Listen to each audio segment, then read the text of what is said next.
Muy buenos días, tengan todas y todos ustedes. Sean bienvenidos a este conversatorio organizado por el Centro de Investigaciones y Estudios de Género de la UNAM con motivo de la conmemoración del Día Internacional de la Eliminación de la Violencia contra la Mujer. Mi nombre es Alejandra Collado, soy la responsable del área de comunicación del CIEG y tuve el honor de ser invitada como moderadora de este evento. Cada 25 de noviembre, desde hace ya varios años, mujeres feministas y también muchas que no se nombran feministas, nos congregamos en distintos espacios para nombrar y visibilizar las violencias contra mujeres y niñas. Convocamos acciones y propuestas para la lucha por la erradicación de estas violencias. Es decir, que este día hacemos lo que hacemos todo el año, cada mujer, comunidad y colectiva desde sus propias trincheras, pero con mayor visibilidad, honrando a las hermanas Mirabal y a todas las mujeres que han puesto y siguen poniendo el cuerpo y la voz para las luchas a las que nos enfrentamos en distintos contextos.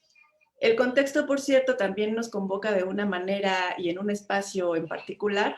Como bien sabemos, la llegada de la pandemia por el COVID-19 y las medidas tomadas para tratar de tenerla bajo control nos han mostrado las distintas caras de la violencia sin máscaras y sin filtros. Hemos visto recrudecerse las violencias ya existentes y cambiar el sentido completamente a lo que significaba estar en casa. En fin, que esto es lo que nos convoca en este conversatorio que lleva por nombre Violencia contra las mujeres durante la pandemia, en la que tenemos invitadas de lujo. Pero antes de presentarlas, quiero también agradecer a las personas que nos acompañan desde Facebook y recordarles que desde este momento están abiertos los comentarios para que después de una primera intervención de cada participante podamos comenzar a transmitirles sus dudas y comentarios. Ahora sí, brevemente les voy a presentar primero a la doctora Ana Buquet. Ella es investigadora y directora del CIEG, es especialista en estudios de género, sexualidad y educación superior. Es coordinadora del proyecto Institucionalización y Transversalización de la Perspectiva de Género en la UNAM. Coordina también la Red Nacional de Instituciones de Educación Superior, Caminos para la Igualdad de Género, y es coordinadora del Observatorio Nacional para la Igualdad de Género en las instituciones de educación superior. Muchas gracias, doctora Ana, por estar aquí. Decidí presentarles como aparecen en el cartel, entonces vamos ahora con Rubén Hernández. Él es licenciado en Ciencias de la Comunicación, es maestro en Estudios Políticos y Sociales y docente de la UNAM. Ha colaborado en diversos proyectos de investigación y las líneas que trabaja son riesgo, salud sexual, violencia de género y juventudes.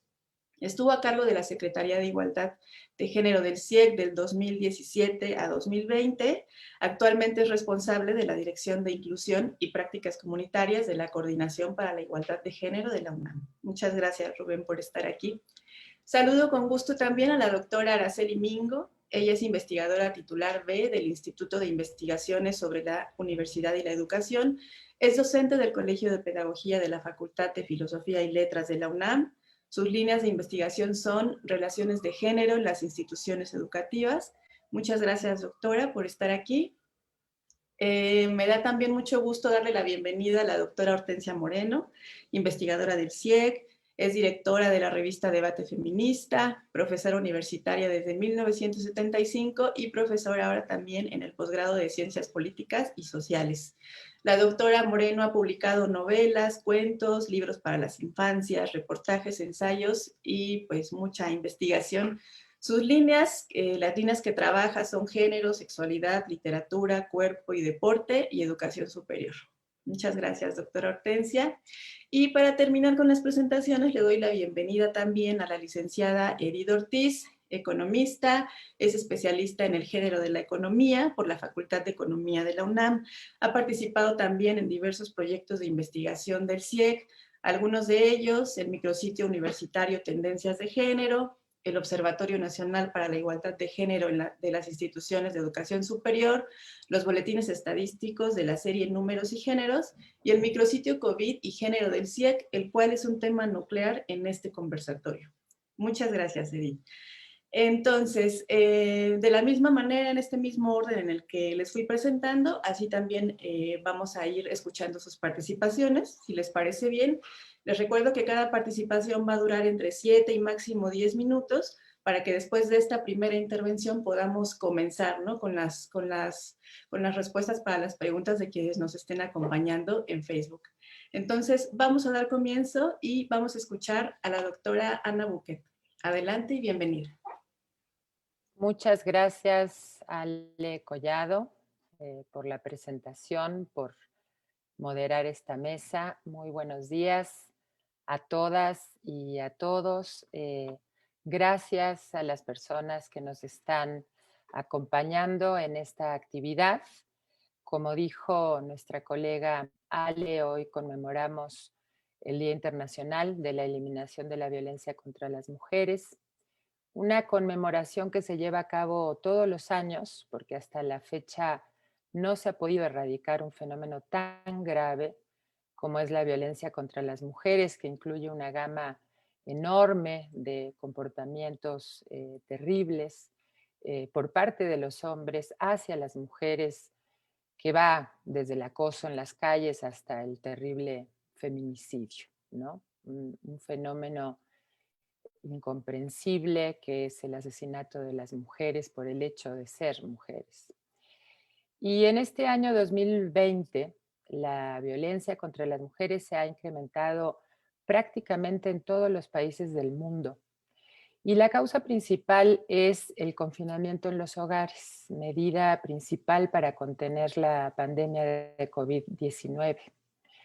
El sentido común nos diría que si las mujeres y los hombres se han mantenido mucho más tiempo dentro de sus hogares, el riesgo de que las mujeres sufran violencia debería disminuir, porque nuestras casas tendrían que ser el lugar más seguro para todas y para todos. Sin embargo, esto no es así.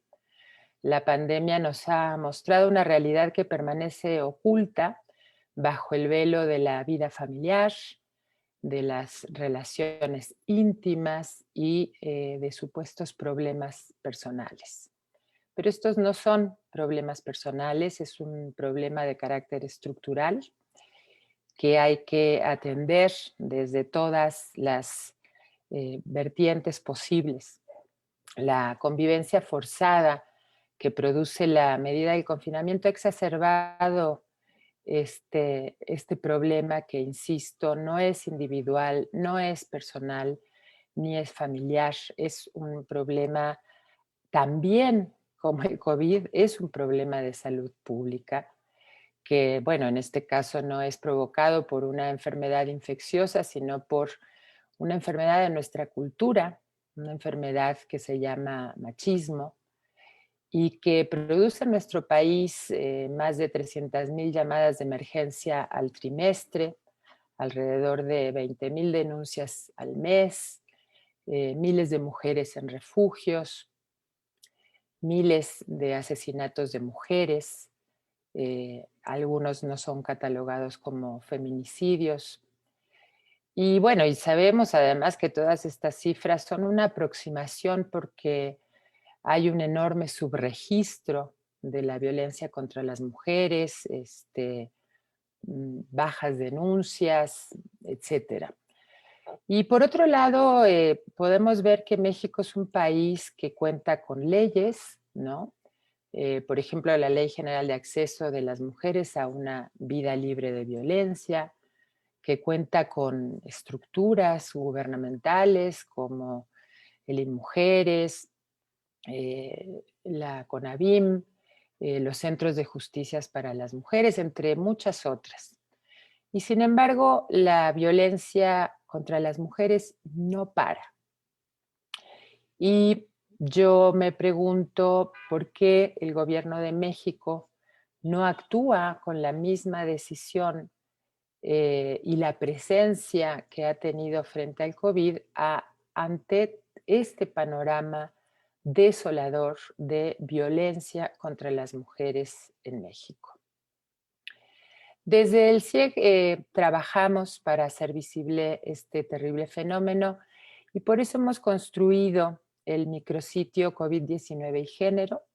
Es un espacio virtual en el que podemos encontrar muchísima información Yo las invito y los invito a consultarlo. Eh, Allí hemos recopilado, quiero decirlo, con el trabajo, con muchísimo trabajo de una gran cantidad de gente del CIEG, un equipo formidable, que se han dado a la tarea de sistematizar una gran cantidad de información. Ahí podemos encontrar notas periodísticas sobre el incremento de la violencia contra las mujeres adentro de los hogares. Este es el tema que nos preocupa en esta coyuntura del COVID, ¿no? Eh, en el micrositio también tenemos reflexiones académicas sobre este fenómeno, y también sobre otro fenómeno que no es el tema del día de hoy, pero hay que nombrarlo, que es el incremento de las responsabilidades de cuidados y de las tareas domésticas que recae principalmente sobre las mujeres y además tareas adicionales, ¿no? Porque las madres también se están ocupando de darle seguimiento a la educación de hijas e hijos, a las tareas escolares, a la educación que se está tomando ahora en línea y a través de la televisión. Y bueno, otro aspecto importante de este micrositio es un apartado que se llama datos, ¿no? Que nos muestra justamente los datos que sistematiza el gobierno sobre la violencia contra las mujeres. Y también tenemos un directorio de servicios para que cualquier mujer que necesite acudir a algún servicio tenga ahí toda la información. Y una cosa más importante que tenemos en el micrositio es una encuesta que hicimos desde principios de la pandemia, una encuesta para mujeres para saber cómo estaban viviendo la pandemia, cómo estaban viviendo dentro de sus hogares las situaciones de violencia. Entonces, en esta mesa que organizamos el día de hoy, vamos a presentar algunos de estos datos, vamos a presentar algunas de las informaciones que tenemos de este sondeo en el micrositio.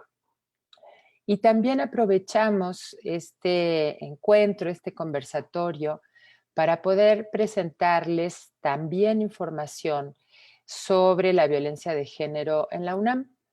eh, Información que hemos podido recabar a través de una encuesta representativa que hicimos en noviembre del año pasado, así que son datos muy recientes.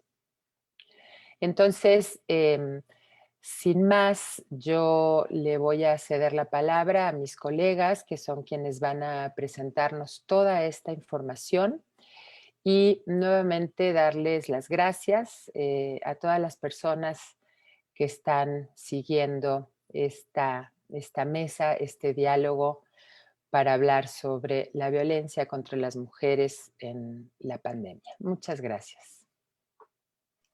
Muchas gracias, doctora Ana.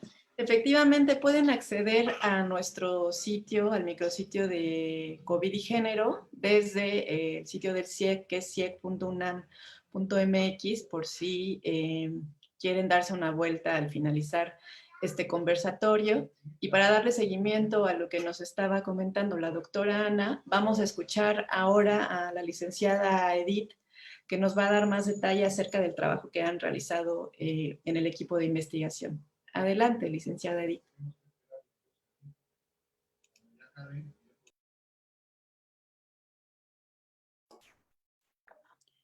Muchas gracias. Voy a compartir pantalla.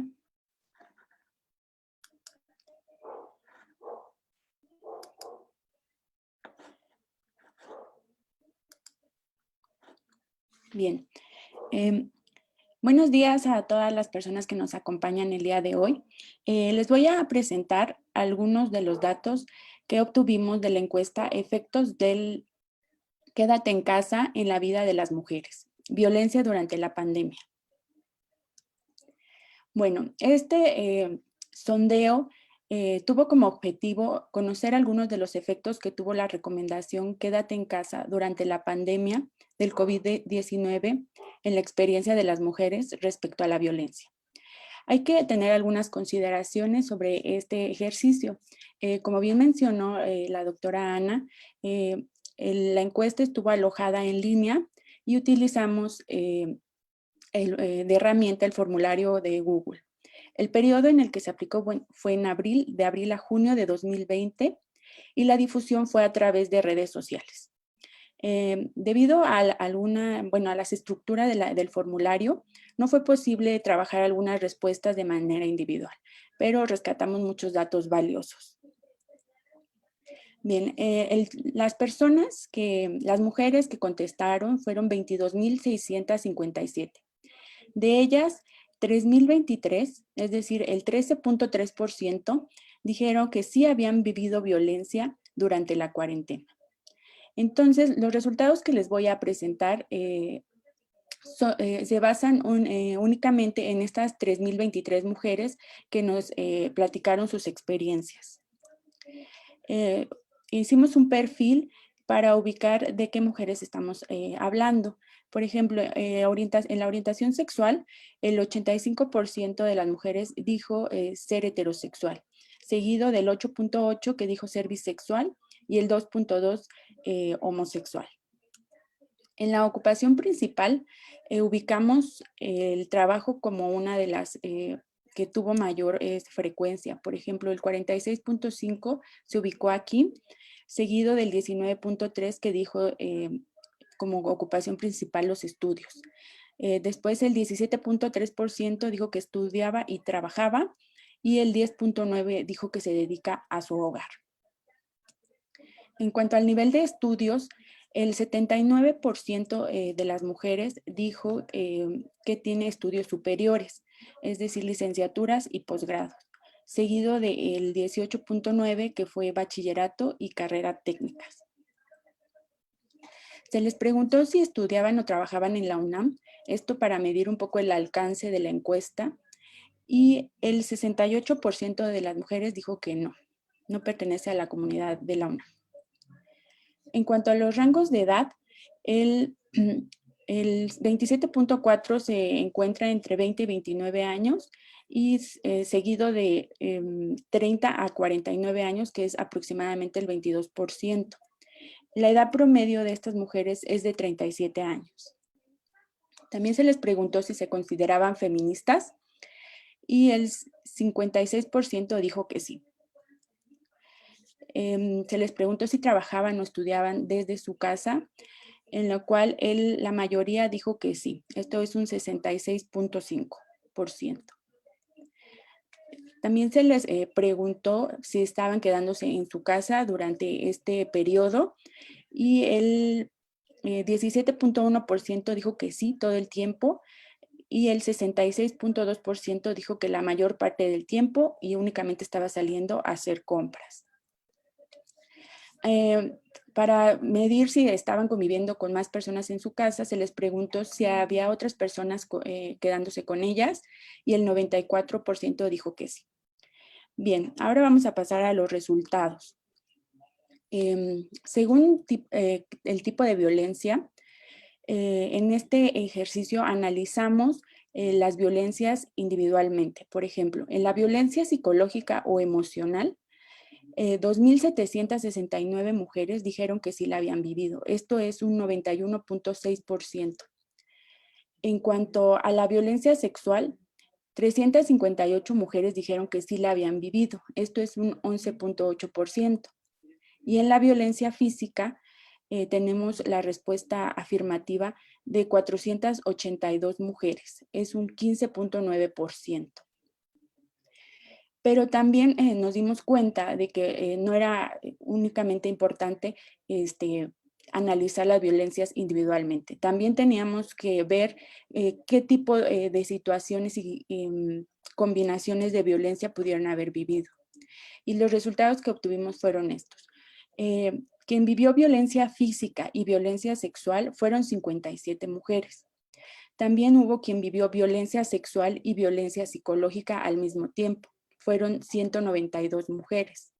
Y la que tuvo pues fue más alta fue la violencia física con la violencia psicológica, que fueron 387 mujeres, es decir, un 12.8%.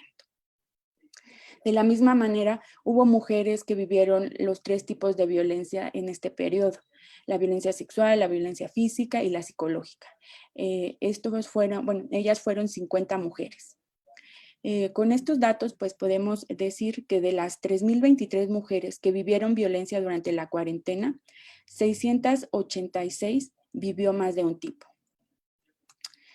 En cuanto a los tipos de agresiones, por ejemplo, en la violencia física, tenemos que aproximadamente el 70% de las mujeres vivió diferentes tipos de agresiones. Entre ellos destaca agresiones con objetos, empujones, golpes y jaloneos. Y pues este mapa nos da un poquito de la información en cuanto a estas palabras que resaltaron en lo que ellas describieron. ¿Quién fue el agresor, ¿quién fue el agresor en la violencia física? Pues aquí destacó la respuesta de la pareja hombre. Y también podemos decir que aproximadamente el 20% de las mujeres también mencionó a más de un agresor. Igualmente, el mapa nos muestra las palabras que más repitieron, que más se repitieron en estas respuestas. En cuanto a la violencia sexual, aproximadamente el 50% de las mujeres dijo que vivió más de un tipo de agresión. Entre ellas destaca la presión para tener relaciones sexuales forzadas, tocamientos no deseados. Y casi el 90% de las mujeres ubicó a la pareja hombre como el agresor en la violencia sexual.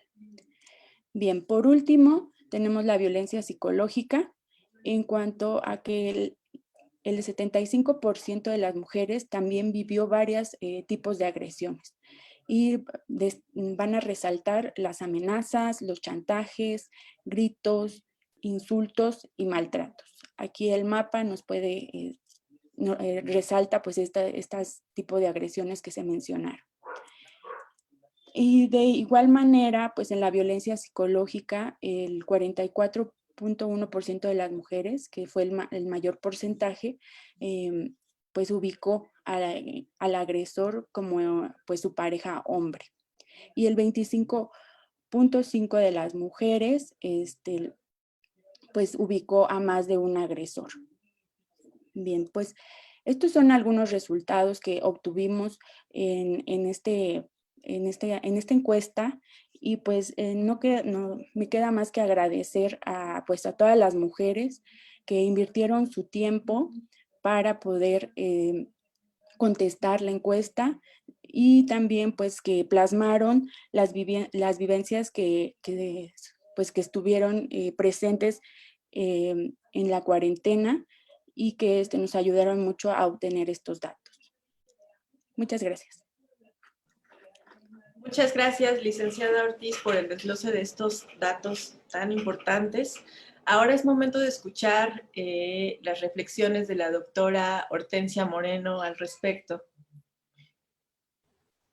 Hola, buenos días. Muchas gracias por este espacio. Muchas gracias a las personas que nos acompañan.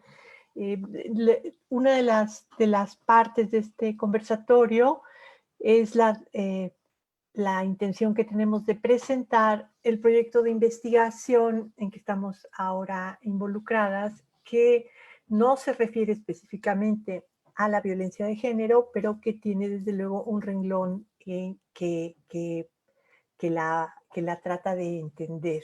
Voy a compartirles pantalla para que vean de qué se trata este proyecto.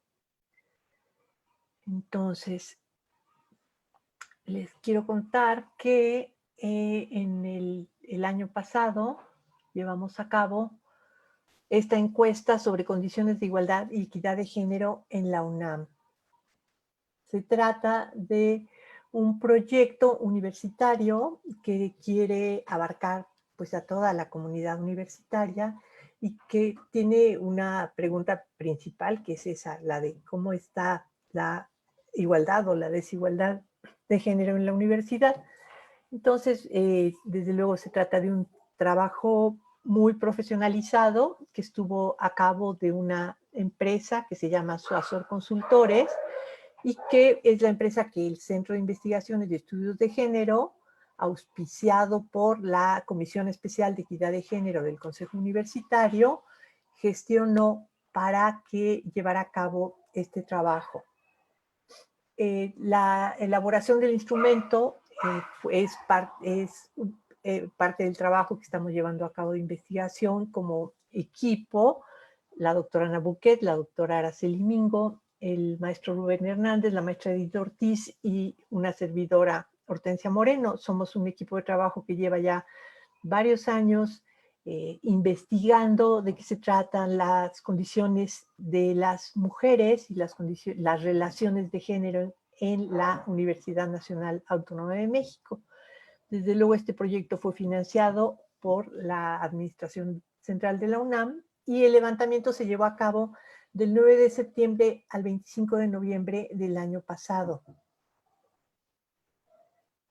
El objetivo que nos planteamos al diseñar esta encuesta fue obtener información estadística que nos permite identificar a través de distintos ejes temáticos tendencias de avance, mantenimiento y o retroceso sobre las condiciones de igualdad de género en la UNAM.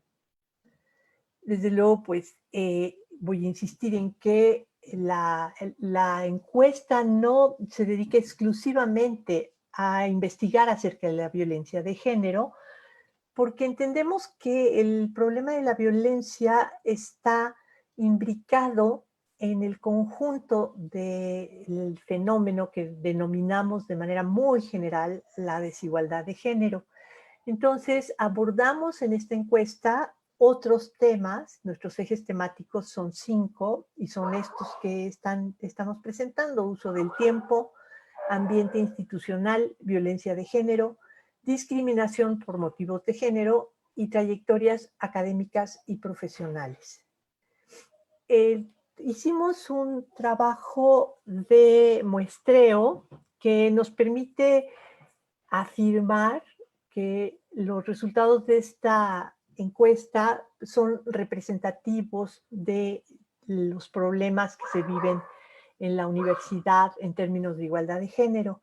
Para la población académica tenemos estas cifras. La muestra para la población académica, que tiene un total de 35.949, tenemos a 3,000 personas que fueron encuestadas, a quienes se les aplicaron estos instrumentos, y que además, pues, la elección de la muestra está diferenciada en función de su representación en el conjunto de la población académica. Lo mismo ocurre con la población estudiantil, que tiene una representación muestral de 3,400 individuos, para entender lo que ocurre en una población de 349,585 estudiantes, y que también tiene, pues, una selección ajustada a la cantidad de estudiantes que hay en cada uno de los niveles: posgrado, licenciatura y bachillerato.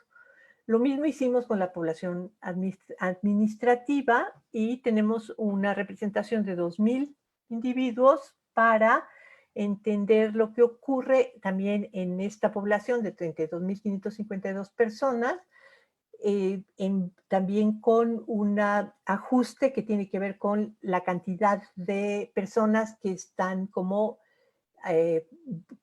personal de base, como personal de confianza o como funcionariado. En el caso específico de la violencia de género, hemos estado trabajando, pues, en una especie como de gradación de la violencia, de manera muy interesante. Como definimos en este instrumento, o como lo abordamos, la violencia está relacionada con el tema de la sexualidad, yo creo que todavía nos toca y nos queda resolver muchos problemas teóricos, muchos problemas conceptuales que tenemos que pensar y que tenemos que discutir, entre los cuales se me ocurre ahorita así de manera inmediata, si podemos decir que toda la violencia sexual es violencia de género, o si toda la violencia de género es sexual. Aquí yo diría de inmediato, pues no, no toda la violencia de género es sexual, pero toda la violencia sexual es de género. Digamos que todas estas cosas requerirían reformulaciones y lo que no queremos es ajustarnos a definiciones preestablecidas, sino permitir que la propia investigación vaya dando lugar a los resultados que vayamos encontrando.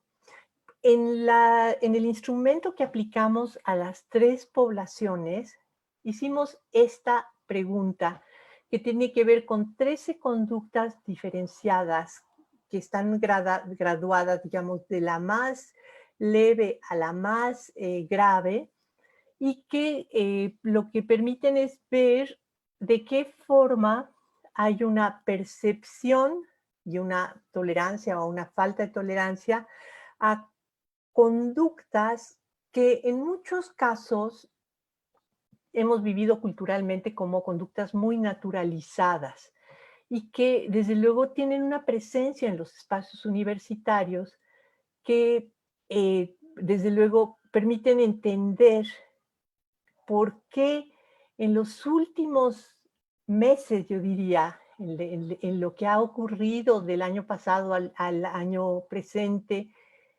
el movimiento estudiantil se ha feminizado, es decir, la parte más vigorosa del movimiento estudiantil, yo creo que desde el 18, pero clarísimamente en 2019 y en 2020, la parte más visible del movimiento estudiantil se volvió femenina y feminista, con todos los matices que se pueda hacer al respecto. Y una de los reclamos, o quizás el reclamo más importante, el reclamo más urgente de este movimiento estudiantil es atender a la posibilidad de que estas 13 conductas, digamos, estas 13 conductas que se pueden manifestar de muchísimas maneras, que pensemos como comunidad universitaria que todas estas conductas tienen que ser erradicadas y tienen que ser erradicadas de raíz. Es decir, no se trata solamente de que podamos expulsar a las personas que cometen estas conductas o que podamos señalarlas o que podamos decir sus nombres. Se trata sobre todo de que estas 13 conductas desaparezcan de la interacción entre mujeres y hombres en el espacio universitario. Desde luego, pues estas 13 conductas son súper conocidas por todas las personas que habitamos el planeta Tierra en el momento actual, y todos y todas sabemos que se trata de conductas que son sumamente discutibles en todos sentidos, es decir, que forman parte de la vida cultural y de las formas de interacción de los seres humanos desde hace mucho tiempo y que en esa medida resultan súper difíciles de erradicar. Entonces, bueno, lo que pretende el instrumento, lo que pretende la encuesta en este renglón, en el de la violencia sexual, es dar cuenta de que en efecto las personas que habitamos la universidad somos testigos o somos víctimas de este tipo de comportamientos, y cada vez más la tolerancia a este tipo de comportamientos está disminuyendo y cada vez más estos comportamientos se vuelven visibles y se vuelven inaceptables. Entre los resultados más importantes que hemos encontrado respecto de estos 13 sucesos, está pues esta desagregación por población y subpoblación que nos permite ver que en efecto los, los porcentajes de, sobre todo de mujeres que reportan haber, haber percibido alguna de estas conductas o haber sido víctima de algunas de estas conductas es bastante, pues bastante considerable. Es algo que tenemos que que reflexionar sobre todo a la luz de que no se trata de si son muchas o pocas las ocurrencias, sino de que el ideal de una universidad sería que no hubiese ni siquiera una sola ocurrencia de estos sucesos en la interacción cotidiana entre hombres y mujeres. Por último, ya para ir cerrando esta parte de la exposición, nos encontramos, bueno, que aquí hay una coincidencia muy clara entre esta encuesta y el sondeo del que habló Edith Ortiz hace unos momentos, y es que el tema de género pues está presente de manera muy aguda en el problema de eso que denominamos como violencia sexual. Desde luego, el sexo de la figura hostigadora según tipo de población y sexo, es decir, aquí de lo que estamos hablando es de quienes hostigan con mayor frecuencia tanto a mujeres como a hombres, y lo que nos encontramos es que pues en la enorme mayoría de los casos, tanto si la población hostigada es de hombres como si es de mujeres, pues la figura hostigadora es un varón. Y bueno, esa sería mi presentación y le doy espacio a las siguientes personas. Muchas gracias, Orte, por las reflexiones y los resultados que nos compartes. Aquí resalto la importancia, ¿no?, de la perspectiva feminista en la investigación y pues el reconocimiento, ¿no?, a los movimientos estudiantiles en la reproducción de esta violencia, que en realidad es una reproducción de violencia que existe ya en todos los espacios y aquí viene, ¿no?, a seguir como en este ciclo. Entonces, como les decía al inicio en la presentación, pues esta visibilización, este trabajo es algo que se realiza de manera permanente, ¿no?, desde el feminismo, desde la academia y desde el CIEF. Entonces, vamos a seguir con las intervenciones de los participantes. Vamos a escuchar ahora a Rubén Hernández. Te escuchamos, Rubén. Sí, muchas gracias, Alejandra, con todo gusto. Yo quisiera decir solo como preámbulo antes de iniciar que para mí es un gusto, una alegría estar con ustedes aquí, sobre todo con mis colegas integrantes del grupo de investigación sobre género y educación superior, Ana, Edith, Hortensia y Araceli, y también en este espacio que quiero tanto, que es el Centro de Investigaciones y Estudios de Género. Por mi parte, me corresponde presentarles de la misma investigación de la cual habló Hortensia, los resultados correspondientes a la población administrativa para conocer cuáles son las violencias y las dinámicas de las violencias contra las mujeres en este sector universitario. Y si me permiten, les voy a compartir rápidamente también mi pantalla.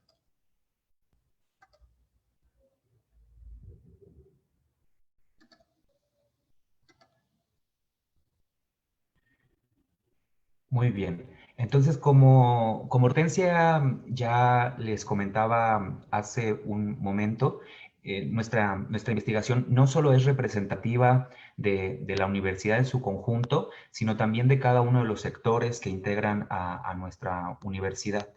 En esta exposición me voy a concentrar en el sector administrativo y puntualmente en el primero de ellos, que es el personal de base. Sin embargo, quiero mostrarles rápidamente cómo tenemos los datos, cómo tenemos los números actualmente de la prevalencia de la violencia por razones de género hacia las mujeres en la población administrativa. En el caso, digamos, el promedio de la prevalencia de violencia por razones de género hacia las mujeres del sector administrativo es de 39.1%. Cuando lo vemos en la desagregación por subpoblaciones, encontramos que la población de base tiene un porcentaje de 37.6%. El sector de confianza es el que vive más violencia por razones de género con 46.9%, y el funcionariado tiene un porcentaje igual alto de 41.1%. Pero si recuerdan, la doctora Hortensia les compartía que el sector de base es el sector más numeroso que integra la población administrativa, y por esa razón me voy a concentrar en los datos de esta población. También compartirles, derivada también de la información que les compartió la doctora Hortensia, que en este sector es muy importante que tener siempre presente que cuando hablamos de violencia por razones de género, no solo nos referimos al horizonte de desigualdad de género y de poder que violenta las condiciones de vida de las universitarias, sino también a las figuras agresoras que están asociadas a la producción de estas violencias, y que claramente en el sector administrativo los hombres son las figuras que mayormente violentan digamos, a todo el sector administrativo, con un porcentaje de 95% hacia las mujeres, y con un porcentaje de 78.5% a los hombres. Es decir, que los hombres son agresores tanto de las mujeres como de sus colegas hombres, ¿no? Y pues ya puntualmente, cuando nos adentramos al sector de base, ahora sí voy a hablar solamente del sector de base, les voy a presentar dos datos. En primer lugar, los datos que tienen que ver con la percepción de temor de la población administrativa de sufrir acoso sexual en los espacios universitarios, porque pues nuestra investigación tiene como interés reconocer cómo se articulan las desigualdades de género en las dinámicas universitarias. Entonces, tomando en cuenta la espacialidad universitaria de todos los campus que se ubican en la zona metropolitana del Valle de México, pudimos identificar que para el sector de base hay una diferencia por sexo muy notoria en la percepción de temor para de sufrir acoso sexual, con un 23.9% para el caso de las mujeres trabajadoras de base, y con un 6.2% para el caso de los hombres trabajadores de base. Aquí vemos claramente esta diferencia por sexo en la producción de la percepción de temor de sufrir acoso sexual en los espacios universitarios. Después, si hacemos una desagregación por los tipos de espacios, nos vamos a dar cuenta que ocurren pues una transformación importante en los datos desagregados por sexo. Y puntualmente, para no contarles todos, decirles que les preguntamos a las personas esta percepción de temor de sufrir acoso sexual en espacios típicos de la vida universitaria: baños, pasillos, bibliotecas, explanadas, aulas, laboratorios, estacionamientos, cubículos, canchas, caminos. Y nos dimos cuenta de que los espacios donde la percepción de temor de sufrir acoso sexual es mayor es en aquellos espacios que son abiertos, pero que también en determinados momentos del día, quizás muy temprano o muy tarde, son también solitarios, ¿no? En el caso de las mujeres trabajadoras de base, que además realizan muchas de sus funciones en estos espacios, podemos identificar una presencia mayor de esta percepción de temor en los pasillos, con 8.7%, en los estacionamientos, con 8.0%, y en los caminos internos de la universidad, pero que también llevan a las afueras de la universidad, con 13.7%. Y si comparamos todas estas percepciones con la de los hombres trabajadores de base, vemos una diferencia muy notoria, ¿no? Por ejemplo, los hombres tienen una percepción de temor de 1.1% en los pasillos, de 1.8% en los estacionamientos y de 2.6% en los caminos, lo cual nos muestra que el tema del espacio público o el espacio universitario sí está fuertemente trazado por una desigualdad que se articula en la percepción, pero también de forma muy importante en el uso de los espacios públicos. Respecto a las situaciones de violencia, que también ya les adelantaba la doctora Hortensia, lo que hicimos fue, para producir un primer indicador, contabilizar todas las mujeres y todos los hombres que respondieron al menos sí haber vivido cualquiera de estas 13 situaciones de violencia por razones de género, y el resultado que obtuvimos es este, que me parece muy importante que ustedes lo sepan. Las mujeres trabajadoras de base respondieron a haber vivido al menos alguna de estas situaciones de violencia por razones de género en las interacciones universitarias en el pasado reciente, en una proporción de 36.4%, mientras que los hombres trabajadores de base respondieron haber vivido algunas de estas situaciones en un porcentaje de 16.1%. Se fijan, la prevalencia en las mujeres es mayor del doble a la de los hombres.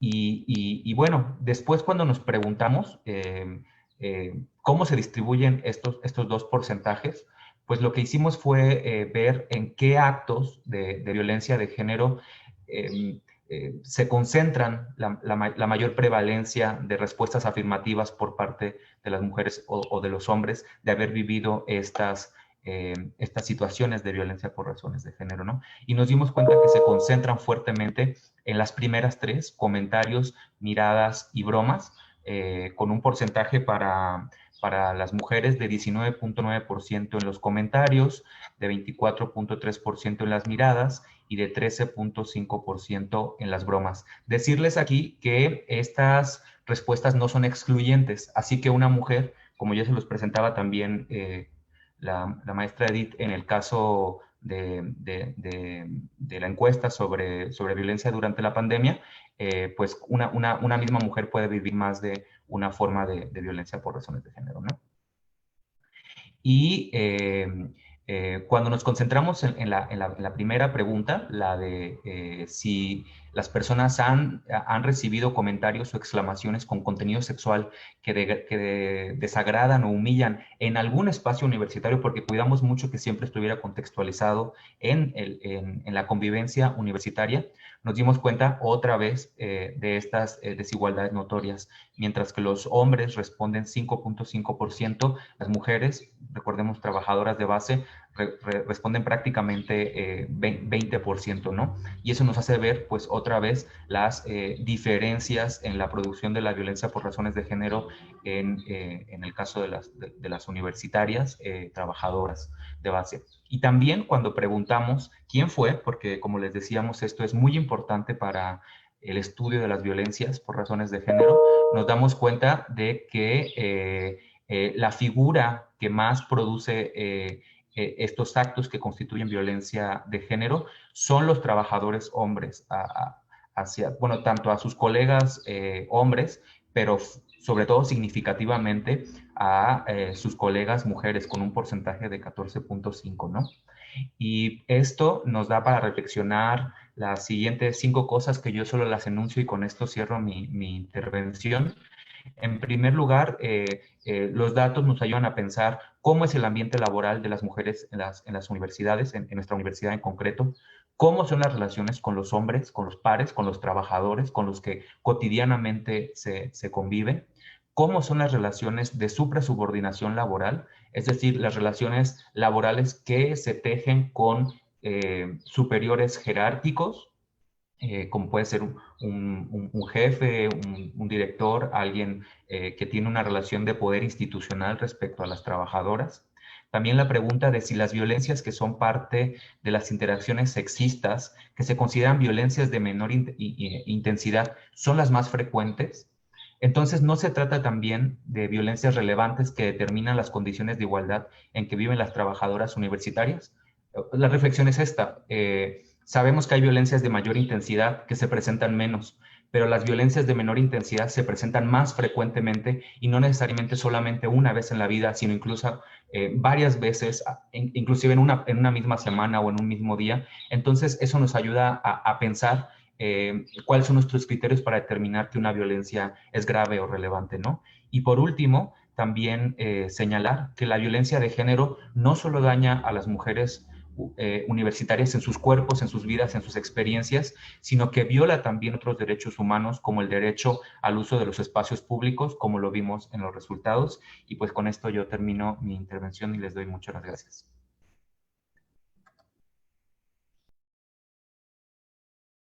En los que pues podemos reflexionar justamente sobre la desigualdad de género, ¿no? Como fuente de todas estas violencias. Entonces, ahora es momento de escuchar a la doctora Araceli Mingo, no sin antes recordarle a las personas que nos acompañan en el Facebook que pueden mandarnos sus preguntas a través del chat, y aquí se las estamos haciendo llegar a las y los ponentes, para que una vez acabando esta intervención, empecemos con esta conversación y esta discusión. Adelante, doctora. Hola, ¿qué tal? Buen día.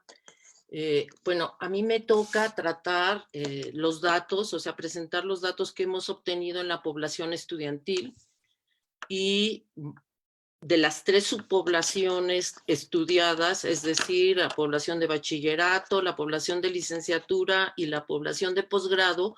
Los datos que me toca a mí presentar son los que corresponden a licenciatura. Voy a compartir pantalla, a ver si la hago.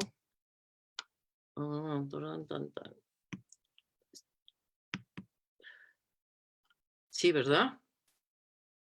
Ok. ¿Sí se ve? Sí, Araceli. Ok, gracias. Bueno, déjenme nomás reducir esto porque si no, no veo nada. Ok, bueno.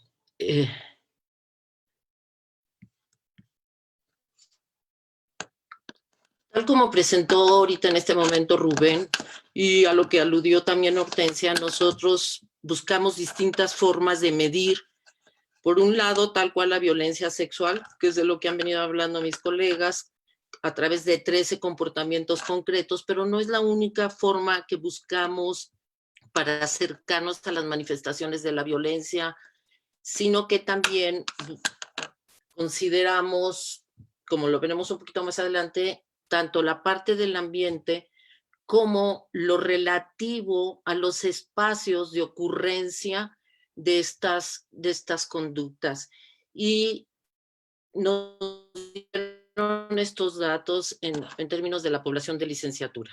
Entonces, la primera cosa que vemos es que el 52.9, es decir, el 53% de las estudiantes de licenciatura dijeron su temor a sufrir algún comportamiento de carácter sexual no deseado en algunos de los espacios que consideramos: baños, aulas, pasillos, canchas, etcétera, ¿no? Los mismos que presentó ahí Rubén, frente al 11.2% de los varones. Entre los espacios que destacan, tenemos en primer lugar, que coincide en las 3 poblaciones, los caminos. Después, los baños, ¿no? En la población estudiantil, los baños son una fuente de amenaza, así lo viven las mujeres, en un 22%, lo cual realmente resulta alarmante. Y después de esto tenemos pasillos, estacionamientos, explanadas y las aulas. El dato de las aulas me parece a mí, o sea, 18% de las estudiantes manifiestan temor de ser agredidas en las aulas. O sea, realmente, ¿cuál es el espacio seguro? Tal como ya mencionaron mis colegas, ¿no? Estas fueron las 13 comportamientos que se midieron. Y de estos, los resultados que se obtuvieron son los siguientes, ¿no? El 54.6% de las estudiantes dijeron haber experimentado al menos uno de los 13 comportamientos señalados, frente al 28.1% de los varones. ¿Cuáles han sido quiénes fueron las personas agresoras? Entonces, aquí vemos en la gráfica cómo en primer lugar aparecen los alumnos varones. En segundo lugar, aparecen el trabajador y las personas académicas. Bueno, perdón, aquí me doy cuenta, ¿no? Que me brinqué una de las tablas. Entonces, ya lo que estamos viendo ahorita, es concretamente de las 13 comportamientos. Lo que yo les voy a presentar ahorita son los 3 comportamientos que obtuvieron los mayores porcentajes, ¿sí? Entonces, tenemos le han dirigido comentarios o exclamaciones de contenido sexual que les desagradan, humillan al pasar por algún espacio universitario. 21.1% de las mujeres dijeron que ese era el caso, frente a un 7% de los varones. ¿A quienes identificaron como la persona agresora? El 12%, o sea, la mayoría identificó a un par, pero a un par varón, ¿sí? A un alumno. En segundo lugar, a un trabajador. En tercer lugar, a alguien del personal académico que era varón. El siguiente comportamiento, que también fue que es uno de los 3 que obtuvieron mayores frecuencias, es: le han dirigido miradas o gestos de contenido sexual que le molestan o avergüenzan. En este caso, las mujeres contestaron 34.6% haber vivido este comportamiento, frente a un 5.8% de los varones. Y de nueva cuenta, el principal agresor aparece ser un par, es decir, un alumno con una proporción del 22%, seguido de un académico, ¿sí? Suponemos que es un profesor. Y en tercer lugar, un trabajador, muy parecido, ¿no? 7.9 son los académicos y 7.7 los trabajadores. El tercer comportamiento se llama, le han hecho bromas, comentarios o preguntas sobre su vida sexual que le molestan o incomodan. El 23.3% de las jóvenes entrevistadas señaló haber padecido este comportamiento, frente a un 14% de los varones. De nueva cuenta, aparece como el principal agresor un varón que es alumno, ¿no? Un par. En segundo lugar, aparece en este caso una alumna, ¿sí? Con 4.7, la diferencia es de 21, ¿no? En el caso de las mujeres a 4.9, cuando es una colega, es una compañera de aula. Y también, de nueva cuenta, vuelve a aparecer la población académica, que es el 2.7%. Sí, yo creo que es importante que cuando estamos hablando de comportamientos como esto, como lo que se entiende como bromas, realmente nos hemos dado cuenta recientemente, o sea, teníamos información, pero recientemente tuvimos 2 testimonios, o un testimonio concretamente terrible, que yo creo que todo el mundo conoce, lo ocurrido con un profesor de la Facultad de Química que hace un comentario de en qué se parecen las mujeres a las bolsas de hielo, que no quisiera repetir lo que dijo el profesor, pero cuando estamos hablando de supuestas bromas, estamos hablando de cosas con un altísimo contenido de violencia. No sé por qué se les llaman bromas, ¿no? Incluso el profesor, si uno ve ese video, resulta que dice lo que dice y luego él mismo dice ja, ja, ja, ¿no? Porque nadie se rió. O sea, de chistoso no tuvo nada su comentario. Quiero decir, voy a salir de la pantalla, a ver si lo logro. Ok. Hay algo que quisiera puntualizar, que en la encuesta hay, o sea, ahorita estamos presentando y centramos la atención en los comportamientos de acoso sexual, pero sí quiero señalar que fuimos cuidadosas en la encuesta de medir qué pasaba con el ambiente. Yo creo que esa es uno de los ejes que nos ha generado resultados muy interesantes y al mismo tiempo que resultan alarmantes, ¿no?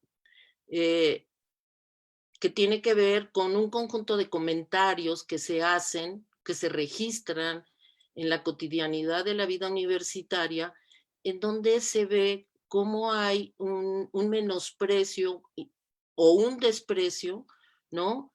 Respecto a lo que significa ser mujer, ¿no? Eso está basado en una serie de prejuicios que no llamaría de sentido común, sino simplemente visiones absolutamente sesgadas respecto a lo que son las mujeres. Entonces, también otra de las cosas que pudimos observar es, a través de las preguntas que fuimos haciendo, en varios rubros abríamos una parte de otros y pedíamos que se especificaran a qué se refería, por ejemplo, cuando dice, has recibido otro tipo de comentarios que quisiera señalar. y tenemos unos listados realmente que dan, o sea, bueno, concretamente a mí, que me enojan muchísimo, que me preocupan muchísimo, y que uno se pregunta de dónde viene el atrevimiento, ¿no? De quien hace estos comentarios, ¿de dónde viene el atrevimiento? ¿De dónde sale el permiso para decir cosas? Por ejemplo, un profesor de filosofía, no de, estamos acostumbrados siempre a ver que en las facultades en donde hay más varones, los tipos de comentarios suelen ser más agresivos, pero no. Aquí se trata de un profesor de filosofía de la FES Acatlán, en donde una de las estudiantes refiere que el profesor permanentemente les está haciendo, les transmite el mensaje de que las mujeres son putas, y que les dijo concretamente que si estuviéramos en el mundo musulmán, a ellas ya las habían matado por putas.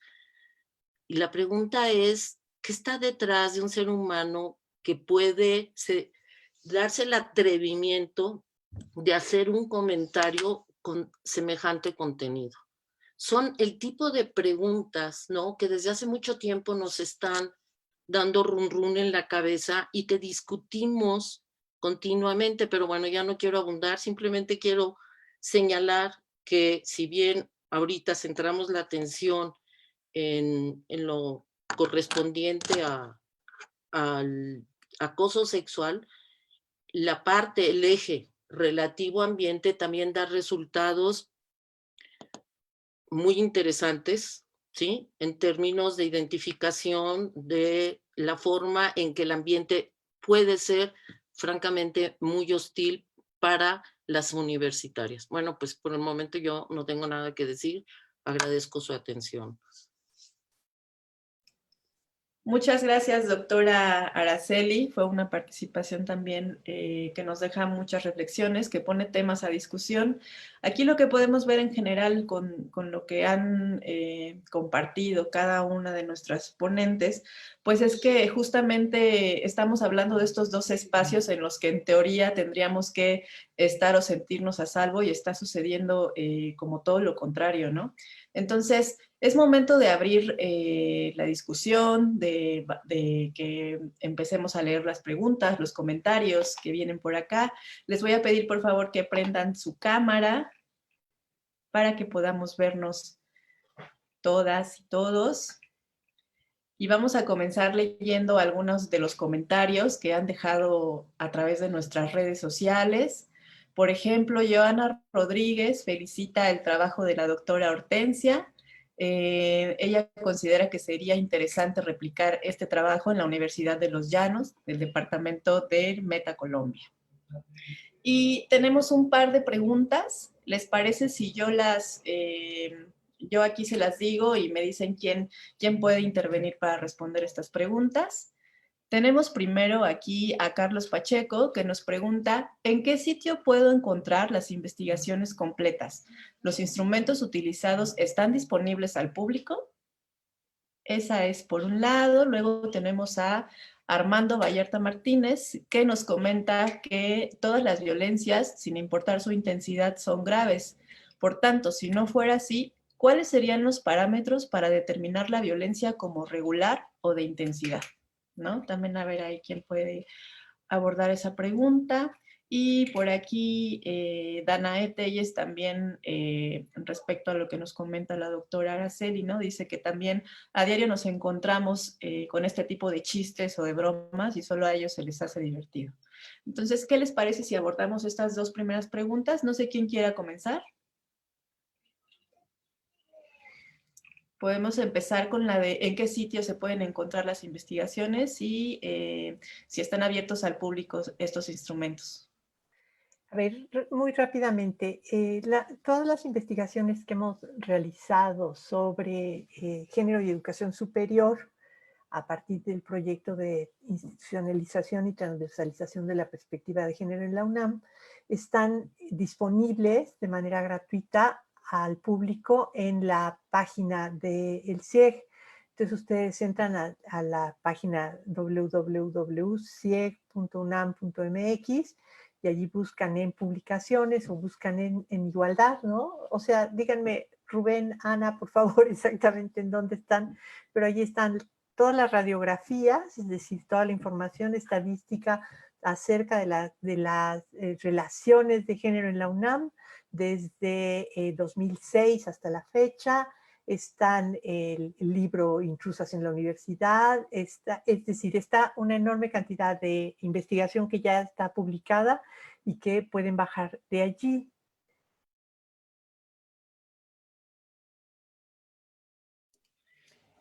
Ok, Sí, muchas gracias. Sí. Y sobre perdón. si los instrumentos están disponibles, esa sí se la dejo a la doctora Ana Buquet.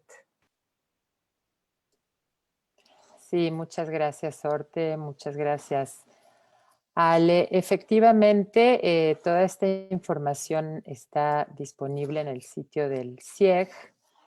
Tal vez para facilitarles el acceso, puedo yo compartirles pantalla para mostrarles, a ver si... Este es el sitio del CIEG, como ustedes verán. También aprovecho para mostrarles que tenemos un pronunciamiento del centro en el marco del 25 de noviembre. Y en esta pestaña de igualdad de género, ustedes ven que aquí hay estudios y estadísticas, y si entramos a este apartado pueden ver la radiografía, que fue la primera que hicimos en el 2006, pero luego la actualización de estas radiografías durante los años 2009, 12 y 15, el sistema de indicadores, la encuesta, no la del 19, sino la de 2009-2010, intrusas en la universidad y una gran cantidad de boletines estadísticos que hablan y de hojas informativas sobre condiciones de desigualdad, básicamente en la universidad, pero también en otros espacios sociales. Y respecto a los instrumentos, claro que sí, todo el trabajo que realizamos en el CIEG nos interesa que sea público, que sea accesible para todo el mundo, nos interesa la transferencia del conocimiento que generamos en el CIEG. Entonces, si nos dejan sus datos para informarles cuál es el procedimiento para obtener estos instrumentos. Y respecto a la pregunta o al comentario que hace Armando, porque entiendo que esta primera pregunta era de Carlos Pacheco, la pregunta que hace Armando Vallarta sobre las violencias, yo coincido plenamente con Armando. Todas las violencias son graves y lo dijeron mis colegas, no debería de existir ningún acto de violencia ni dentro de los espacios universitarios, ni por supuesto dentro de los hogares, ni en las calles, ni en ningún espacio, pero sí hay que, digamos, desde la academia es necesario entender que las violencias son diferentes, ¿no? Que hay violencias más graves que otras porque perjudican de mayor manera a las personas, ¿no? Entonces, aunque quisiéramos que desaparezcan todas, no podemos comparar un comentario eh, sexual no deseado a una violación o al asesinato de una mujer, ¿no? Entonces, en este sentido, sí es necesario que podamos distinguir y conocer y entender cada una de estas formas de violencia. Muchas gracias, doctora Ana. ¿Alguien más quiere continuar con esto o seguimos con las preguntas que tenemos aquí? Miren, aquí tengo un comentario de Maffer que dice que es excelente información, agradece por la compartición de conocimientos. Y por aquí tenemos también alguna otra pregunta. Felicitaciones a la doctora Hortensia, ¿no? Flor Ruz nos dice que ojalá la UNAM, desde su experiencia, propusiera una iniciativa para que todas las universidades del país se realizara un diagnóstico y en función de los resultados construir estrategias. También Rosario Ayala felicita por las investigaciones y pregunta, según los resultados de esta nueva investigación y considerando que ya tenían otra investigación previa, ¿ha aumentado la violencia en las relaciones de género? ¿Quién le puede responder a Rosario? La doctora Araceli. Prende tu micrófono, Ara, por Micrófono. favor. A ver, perdón, yo ahorita no tengo frescos más que algunos datos, específicamente los datos sobre la población de licenciatura, porque es una cantidad de información la que hemos estado trabajando y como son un N número de ejes, etcétera, entonces, pues ahorita en este momento lo que te puedo decir es que en la población de licenciatura hubo un incremento de 5 puntos porcentuales. O sea, de cuando escribimos intrusas al día de hoy, de cuando se aplicaron las encuestas han pasado 10 años. Y en esos 10 años, en la población de licenciatura, tuvimos un incremento de 5 puntos porcentuales. Eso sí, pasamos porque antes era, ahorita estamos en el 53, teníamos el, 49, si no estoy mal, ¿no? Entonces a lo mejor son 4 puntos porcentuales. Yo me acuerdo hace poquito que estuve viendo que eran 5 puntos porcentuales, entonces ahí sí. Y otro dato que me acuerdo que tengo fresco es en la población académica hubo un incremento en lo que dijeron las investigadoras. También algo era alrededor de 4 también o 5 puntos porcentuales el incremento en la población de investigadoras. No sé si, ¿qué recuerdan ustedes? O sea, ¿qué quieran añadir mis colegas? Yo me gustaría complementar la pregunta porque no es una información lineal en términos de que podamos realmente medir la violencia como un dato objetivo.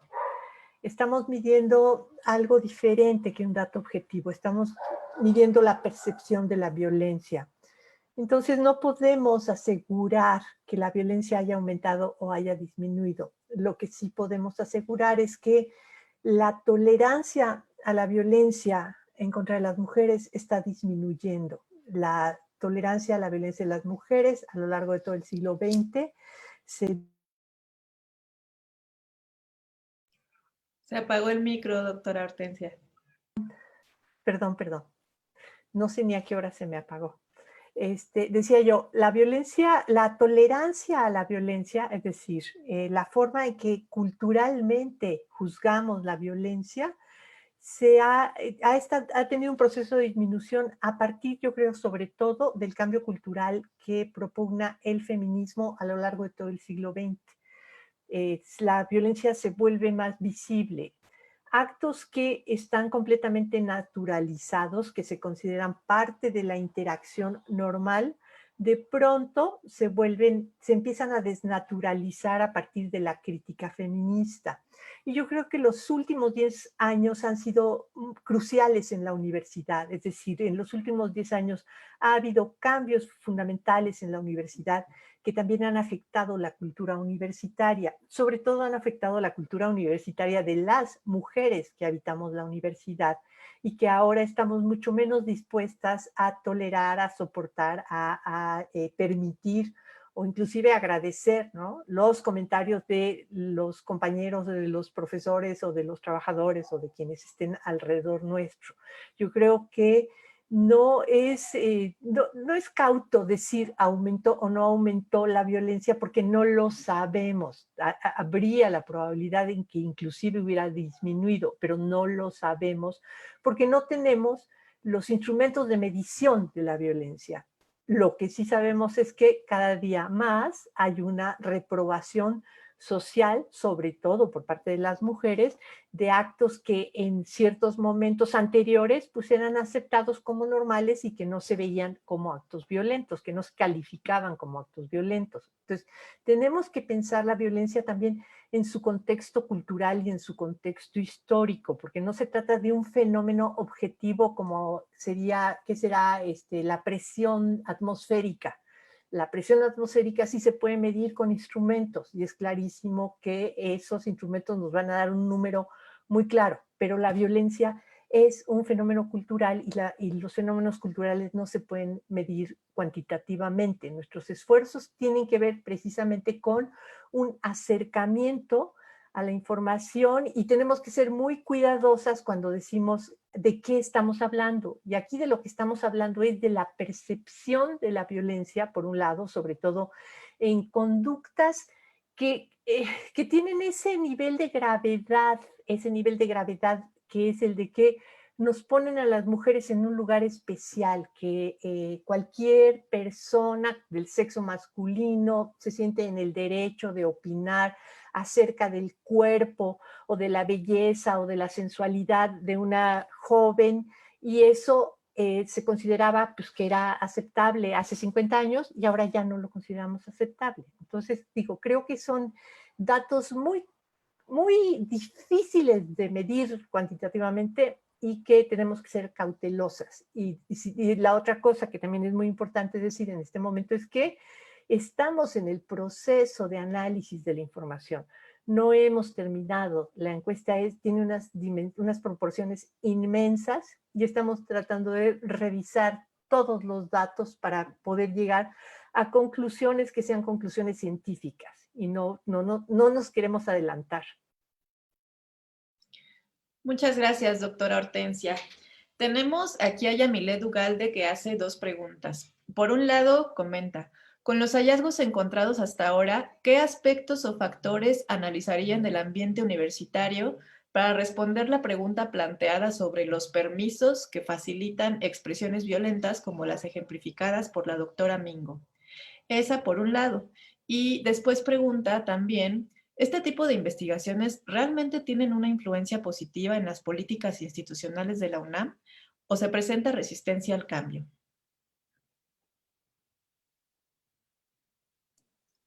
Bueno, yo quisiera primero saludar a Yamilet. Qué gusto que esté aquí con nosotras.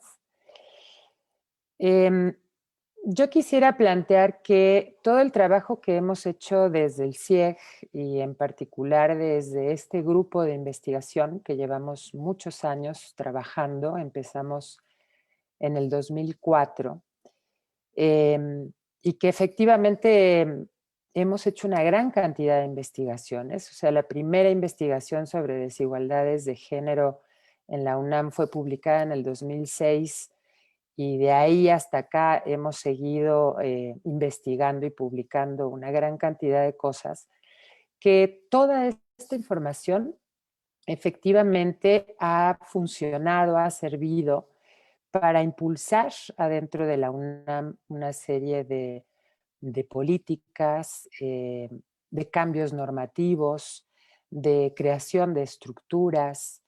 Creo que realmente este trabajo de investigación ha sido, yo diría, la plataforma desde la cual hoy la Universidad Nacional Autónoma de México tiene ya un andamiaje muy importante en sus distintas dimensiones, como he dicho, la normativa, la estructural y la de políticas públicas, y que sin duda ha tenido que ver con no solo las investigaciones, sino la gestión para hacer pública esta información, para presentarla, por la participación también en cuerpos colegiados universitarios, etcétera, etcétera. Así que creo que sí, Yamilet, que esto influye de manera decisiva en el cambio institucional. Yo siempre he planteado que los cambios institucionales, en el caso de las instituciones de educación superior,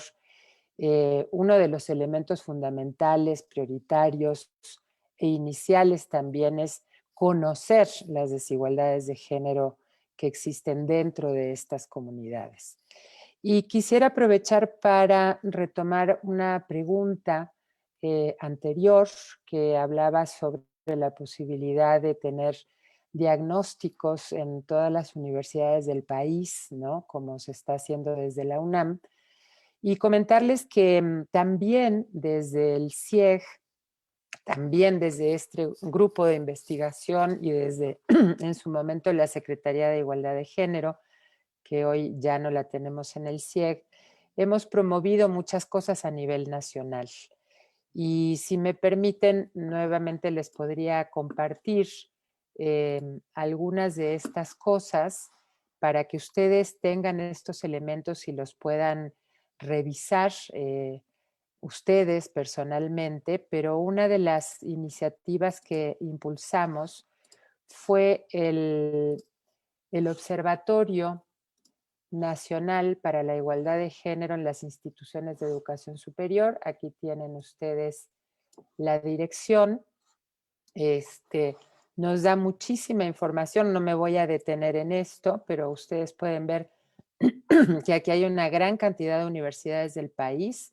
Si ustedes entran a alguna de estas universidades, podrán observar cómo están en sus procesos de institucionalización y transversalización de la perspectiva de género. También hemos impulsado desde el CIEG una red nacional de instituciones de educación superior que se llama RENIES Igualdad. También sobre esto hay una página que pueden consultar. Así que lo que yo puedo plantear es que el trabajo que hemos impulsado desde el CIEG ha, digamos, promovido tanto adentro de la UNAM como a nivel nacional el impulso de políticas para la igualdad de género, la creación de normatividad y estructuras y también para la atención de la violencia de género. Muchas gracias, doctora Ana. Rubén, ¿querías comentarnos algo?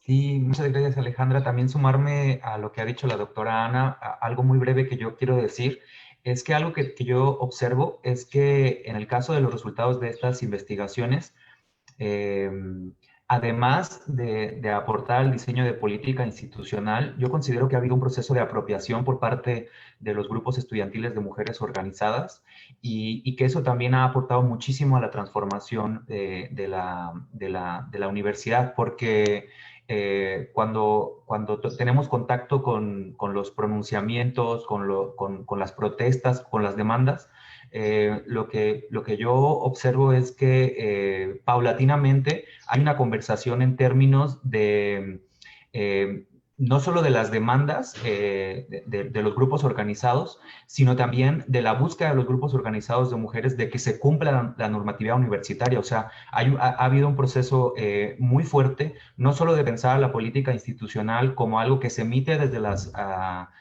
autoridades centrales o de los espacios de toma de decisión de la universidad, sino también como que ha habido, se ha creado recientemente un proceso de diálogo sobre estas investigaciones y también sobre los propios documentos. Entonces yo creo que la universidad también se encuentra en un proceso importante de repensar cómo se construyen las políticas de igualdad y también de ir rompiendo estos sesgos patriarcales y androcéntricos, de pensar que las buenas políticas de igualdad se toman desde arriba y caen hacia abajo y no articulan, digamos, todas las voces y todas las vivencias. Y creo que como parte de estas investigaciones se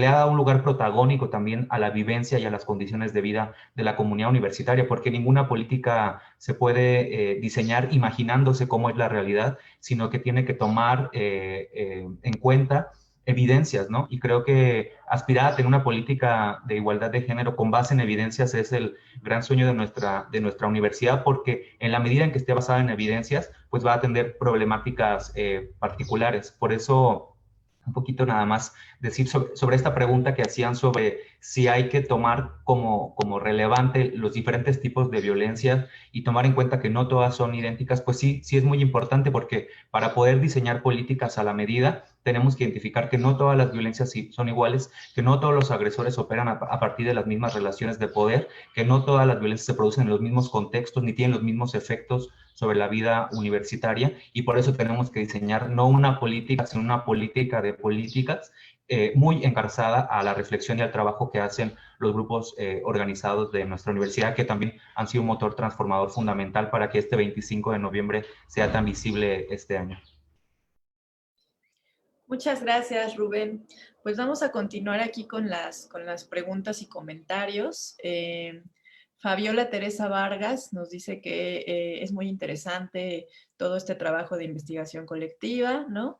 Y pregunta su opinión acerca de las violencias de menor intensidad como parte de un proceso al riesgo de vivir eventos de violencias intensas, que yo creo que es un poco darle continuidad a lo que ya han venido mencionando. Y menciona también ella la necesidad de trabajar con la población poniendo énfasis en las masculinidades, ¿no? Que es una propuesta que parte también desde la perspectiva de género. No sé quién quisiera ahondar en esta parte.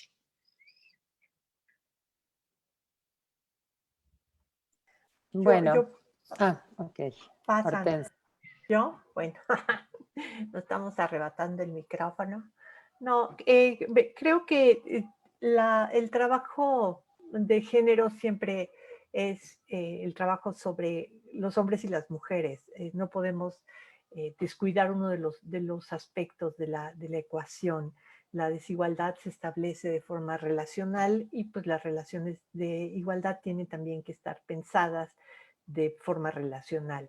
Entonces, creemos que un factor cultural muy importante pues, es la construcción de masculinidades diferentes. Creemos que hace falta realmente trabajar con la población masculina para hacer una labor, yo diría, casi de convencimiento. Es decir, hace falta que muchos varones se den cuenta de que el mundo ya cambió, de que las relaciones de género no pueden seguir siendo las mismas.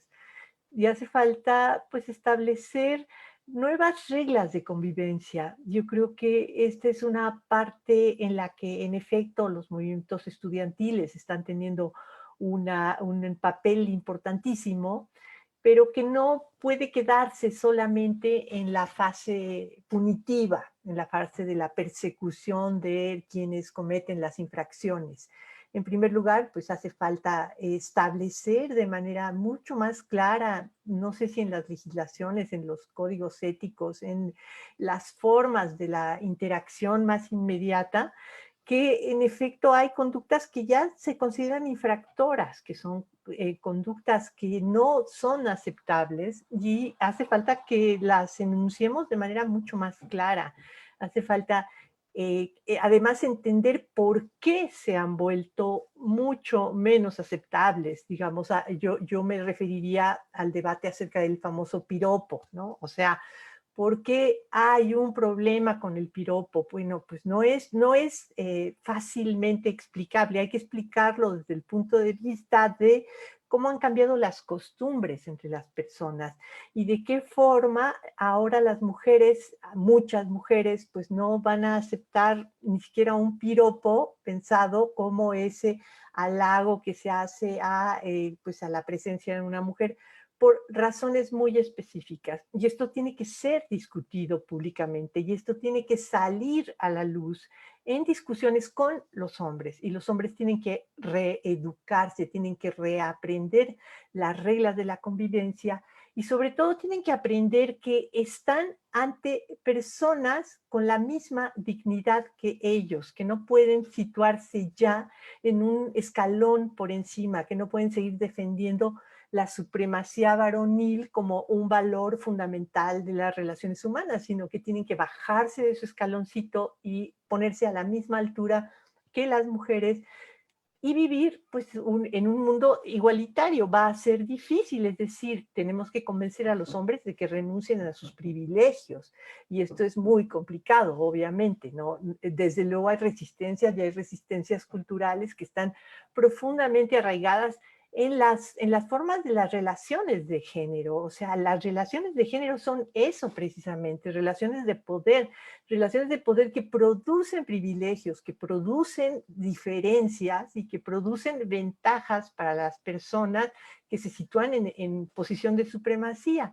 Entonces, desde luego, los hombres son un factor de la ecuación, yo diría son la mitad, ¿no?, del problema, y hace falta que estén, que se integren, que estén de acuerdo, que lleguen, que hablen, que discutan. Y creo que allí, bueno, pues la labor de la investigación es fundamental. Los estudios de género son pues la herramienta que nos brinda la posibilidad conceptual y la posibilidad metodológica para poner todos estos asuntos sobre la mesa y para volverlos un asunto público en el sentido de que sean un asunto discutible, un asunto que verdaderamente pues produzca cambios que sean cambios profundos en la vida de los seres humanos.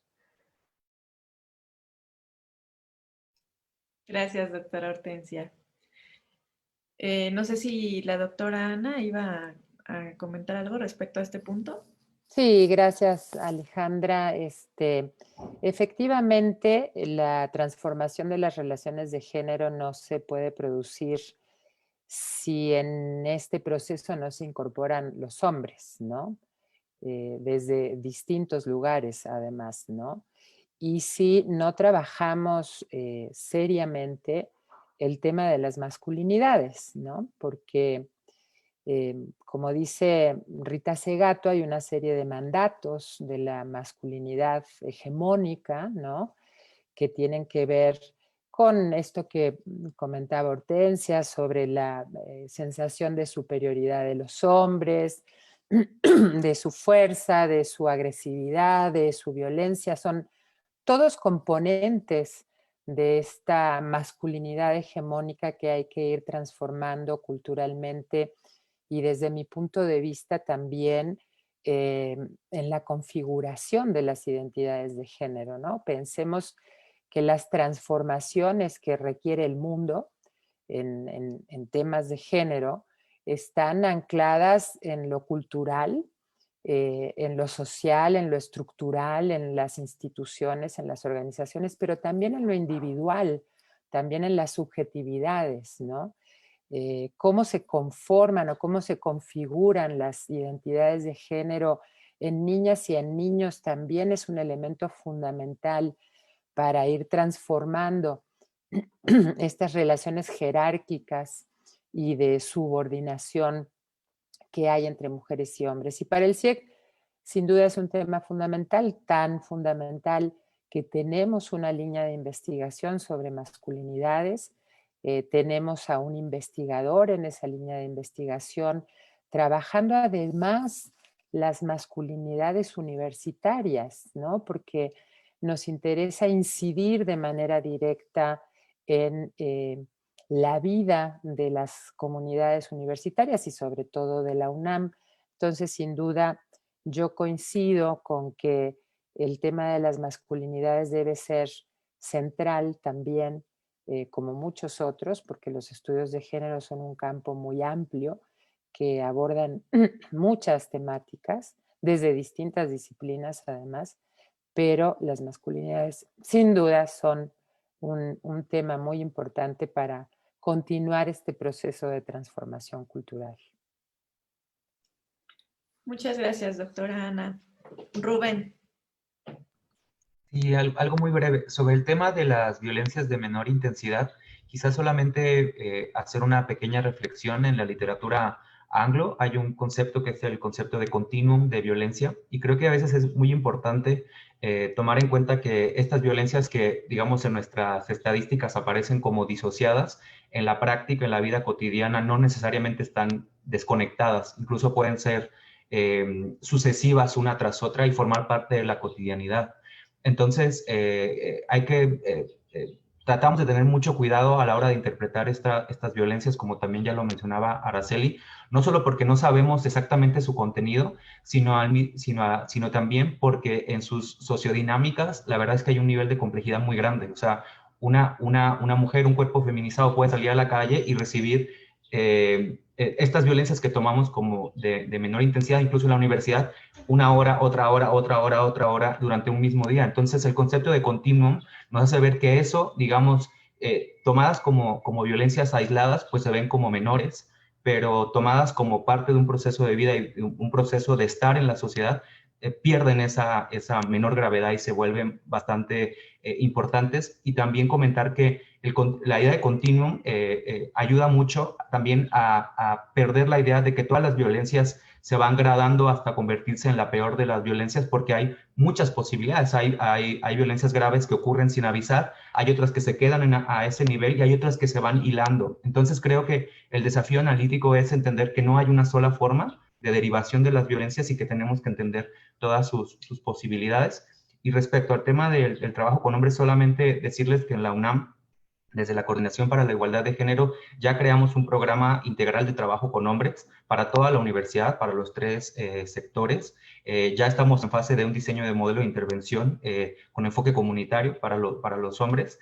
Y dentro de las muchas cosas que vamos a hacer, en el marco de estos 16 días de activismo, el 4 de diciembre vamos a hacer una ronda de hombres, involucrando a la mayor cantidad posible de hombres de diferentes sectores, tanto de la universidad como de otros espacios, para que hagan 2 cosas. Se pronuncien respecto a la violencia porque es un acto de responsabilidad que tiene que ver con el mandato de la masculinidad, y por otra parte a que se comprometan a renunciar a ella, ¿no? Entonces estamos buscando involucrarlos en las políticas institucionales. Es difícil, pero estamos en camino. Muchas gracias, Rubén. Voy a leerles un par de comentarios. Todavía nos da tiempo de también un par de preguntas para después ir cerrando. Aquí tenemos un comentario de Andrea Chan que nos dice que es muy cierto y triste lo que comenta la doctora Araceli. Pareciera que ningún espacio es seguro para las mujeres, ni siquiera el privado en el que constantemente nos quieren dejar. Jazz Rico nos dice que tendría que haber una red interuniversitaria y aquí van las preguntas que tenemos. Diego Campos pregunta: ¿qué medidas se podrían tomar para ayudar a reducir estos tipos de violencia de género durante estos tiempos? ¿Cómo podríamos implementar estrategias o acciones de solidaridad y apoyo durante el confinamiento? Excelente conversatorio, muchas gracias por compartir. Y tenemos otra pregunta, dice Carmen Hernández: ¿tendrán ustedes alguna intervención para la disminución de estas cifras de violencia psicológica?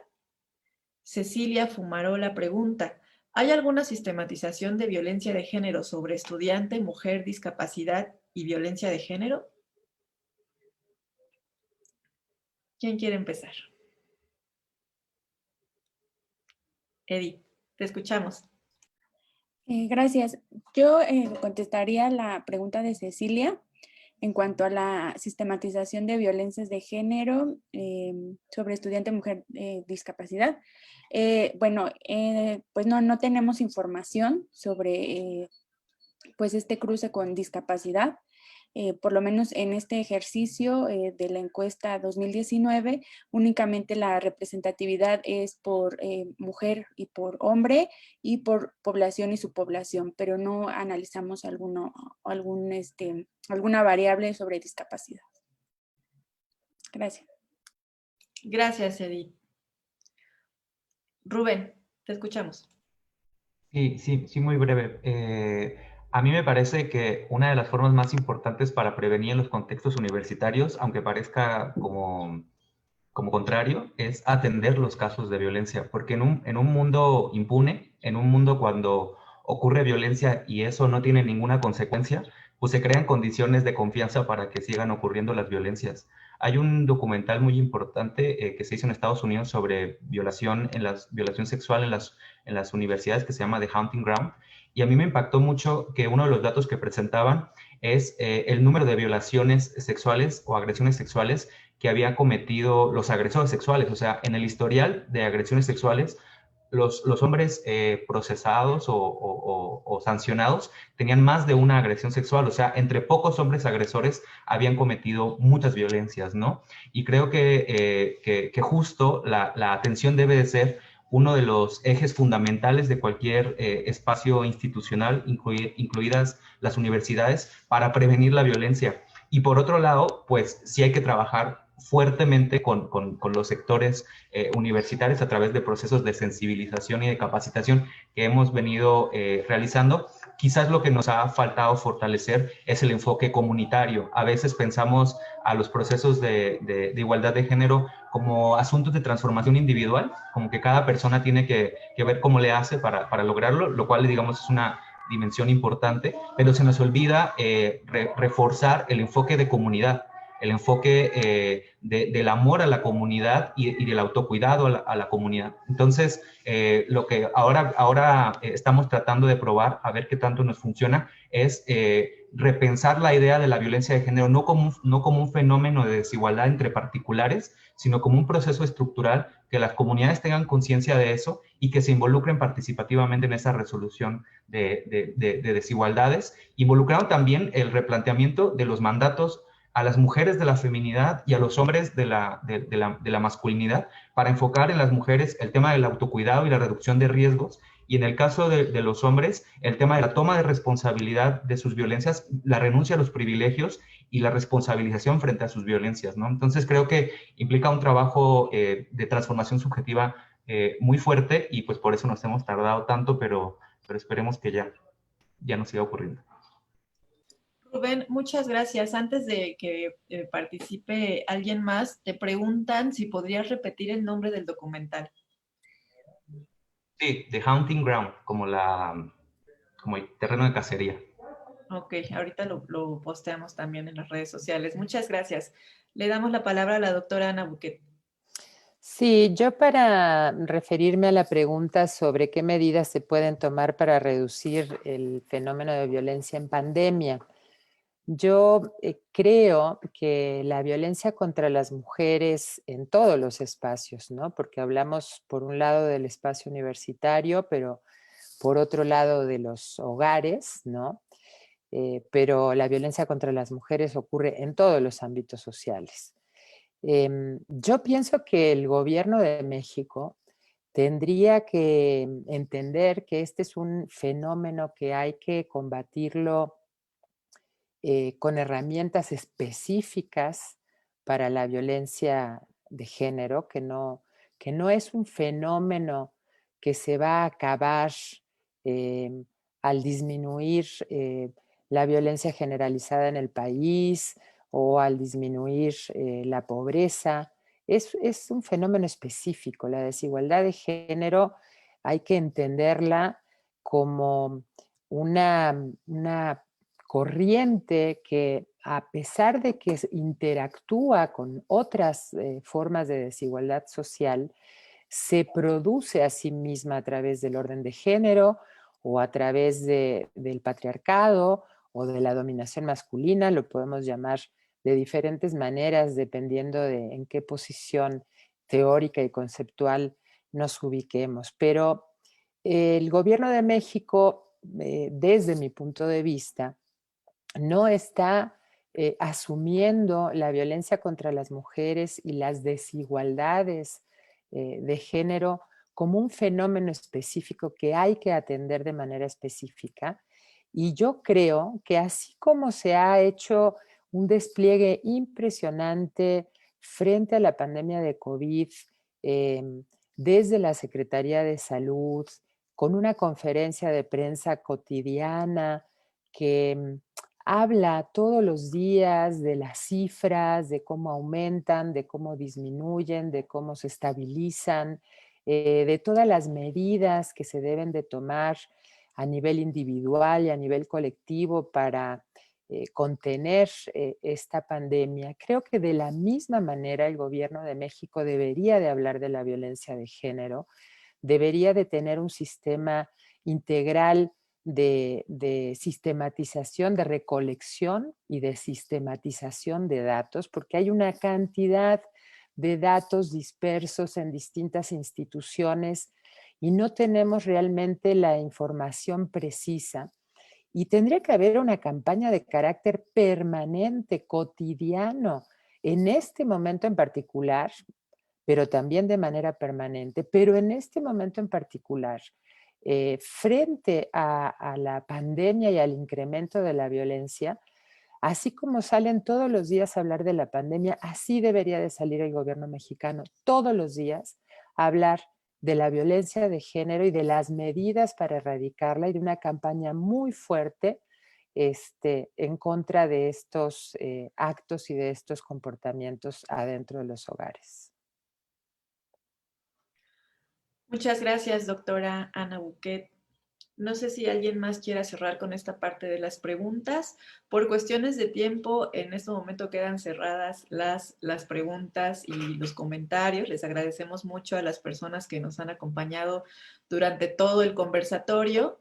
Antes de pasar a una ronda de reflexiones finales, así como de rapidito, quiero recordarles que pueden visitar este micrositio que se llama COVID y Género, pues que es este esfuerzo, ¿no?, que ha hecho el CIEC para visibilizar y no pasar de largo estas violencias. Ahí van a encontrar una sección de notas, ¿no?, otra que trae cifras, reflexiones, y tiene un directorio también para situaciones de emergencia. Entonces ya había dicho la doctora Hortensia cómo podían llegar a ese sitio, es www.ciec.unam.mx.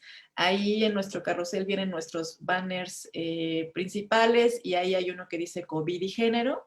Ahí pueden ustedes entrar a esta página. Y pues también quería hacerles yo un comercial acerca de un artículo justamente que habla de violencia contra las mujeres en tiempo de pandemia, de la sección Debates en Paralelo de la revista Debate Feminista. Se llama La Academia desde Casa, Ciencia, Género y Cuidados en el contexto del confinamiento por COVID-19. Es de Cristina Palomar Berea y pues también hacer otro comercial y decirles que está abierta la convocatoria para publicar en esta sección que aborda temas de coyuntura. Y ahí también pueden entrar, lo tenemos también en nuestros banners de inicio de la página, ahí también entran a la página y pueden ir directamente a revisar este artículo. Entonces, ahora sí les pediría a las y el participante pues que nos ayuden cerrando con alguna reflexión breve, así 1 minutito, 2, ¿no?, para poder cerrar este conversatorio. Entonces, ¿quién podría comenzar? Si quieres, empiezo yo. Ok, perfecto. Rápidamente, creo que la pregunta de cómo podemos disminuir la violencia está vinculada con la pregunta de cómo podemos propiciar la igualdad entre mujeres y hombres. De lo que se trata acá es de generar también condiciones de lo que hemos denominado el empoderamiento, de autonomía, de un posicionamiento de poder de las mujeres en la vida social. Y esto no de manera automática, pero bueno, de manera precisamente cultural va a tener que incidir en las relaciones de género. Creo que esa es una posibilidad, pero bueno, también es que esa es la pregunta más difícil de todas, digamos, hacia donde apunta todo el esfuerzo de investigación en los estudios de género, es precisamente a resolver esas dos interrogantes. Muchas gracias, doctora Hortensia. ¿Quién puede continuar con su reflexión de cierre? Ale, no, le doy la palabra a Araceli Mingo. Doctora Araceli Mingo.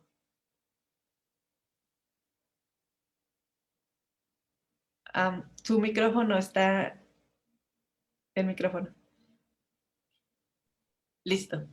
Algo que desde hace tiempo me preocupa muchísimo, como entender, estudiar a profundidad, creo que es una de las tareas que tenemos enfrente, que es el papel de la institución, ¿sí?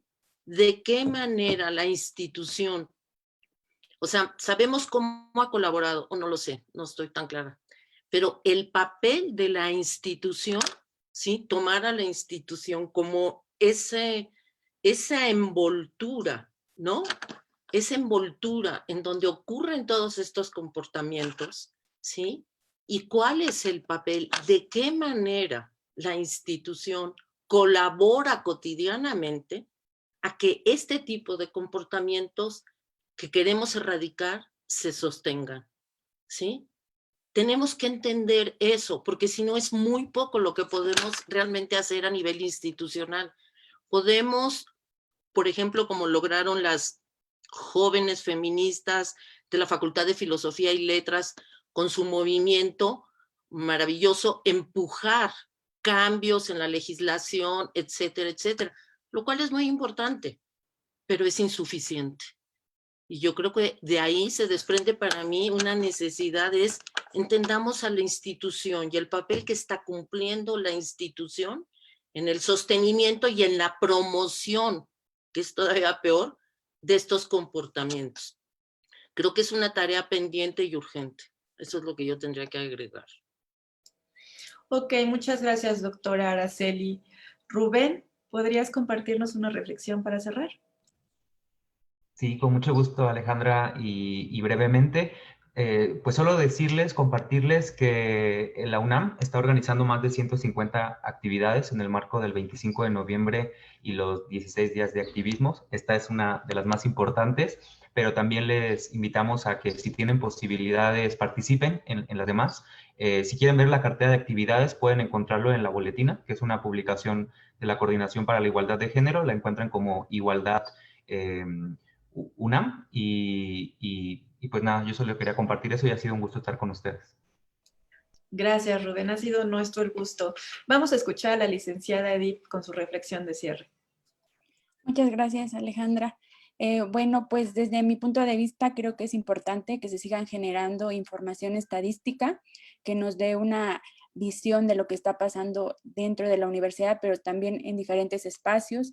En esta presentación pudimos ver qué pasaba durante la pandemia, pero dentro de los hogares, pero también con algunos otros ejercicios hemos visto que perdura la violencia pues en las universidades, ¿no? Entonces, bueno, pues desde el CIEC seguiremos trabajando esta información y les invitamos a que pues visiten el micrositio, Tendencias de Género y también pues la página del CIEC.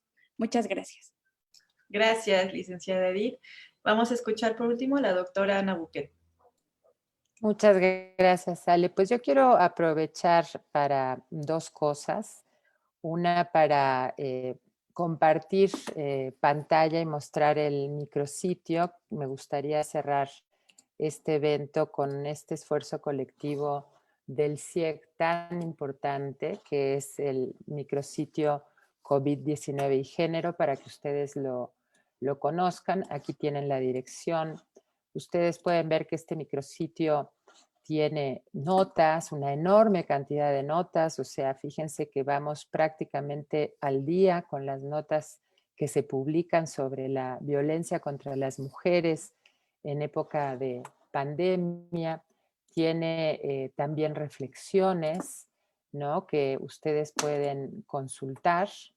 Voy a regresar porque aquí se me atoró el micrositio. Bueno, pues por alguna extraña razón, porque justamente les quería yo mostrar los datos, a ver si aquí aparecen los... Aquí están. Voy a poner, por ejemplo, los datos, que es información que sistematiza, en este caso en particular, justamente la licenciada Edith Ortiz, pero aquí pueden observar, por ejemplo, las llamadas de emergencia al 911 por violencia familiar.